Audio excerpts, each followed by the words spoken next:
താമരശ്ശേരി ചുരം ഒഴിവാക്കി പുതിയ ഇരട്ട തുരങ്കപാത വരുന്നു. തിരുവമ്പാടി മണ്ഡലത്തിൽ നിന്ന് വയനാട് ജില്ലയിലെ മേപ്പാടിയിലേക്ക് എത്തുന്ന രീതിയിലാണ് ഭൂമി തുരന്നുള്ള പാത. പദ്ധതിയുടെ നിർമ്മാണോദ്ഘാടനം ഓഗസ്റ്റ് 31 വൈകിട്ട് ആനക്കാംപൊയിൽ സ്കൂളിലെ പരിപാടിയിൽ മുഖ്യമന്ത്രി പിണറായി വിജയൻ നിർവഹിക്കും. 4 വർഷത്തിനകം പാതയുടെ നിർമ്മാണം പൂർത്തിയാക്കും. പാതയുടെ നിർമ്മാണം സുഗമമായി പൂർത്തിയായാൽ നേട്ടങ്ങൾ അനവധിയാണ്.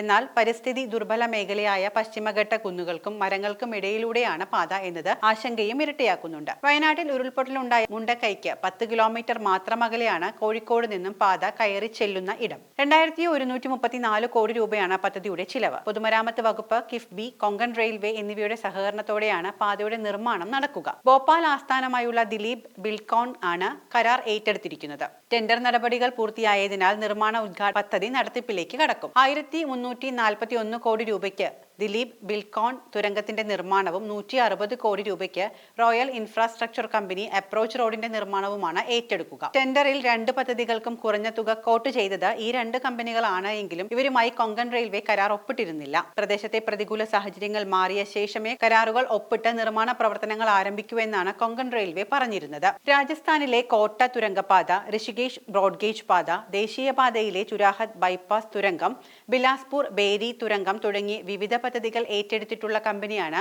ദിലീപ് ബിൽഡ്കോൺ. താമരശ്ശേരി ചുരം വഴിയുള്ള യാത്ര പലപ്പോഴും പ്രയാസം നേരിടുന്നുണ്ട്.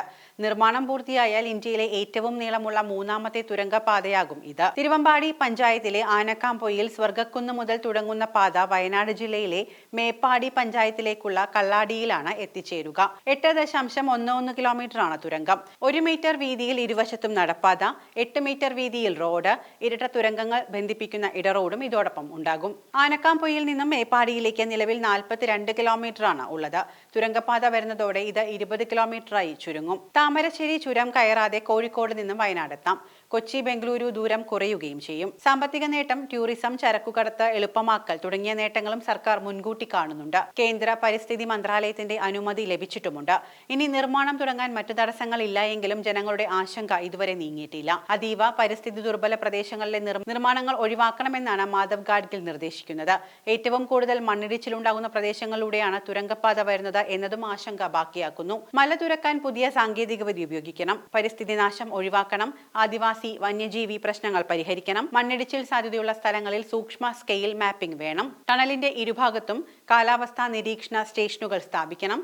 4 പേരടങ്ങുന്ന നിരീക്ഷണ സമിതി രൂപീകരിക്കണം. തുടങ്ങിയ വ്യവസ്ഥകളോടെയാണ് പാരിസ്ഥിതിക അനുമതി ലഭിച്ചിട്ടുള്ളത്.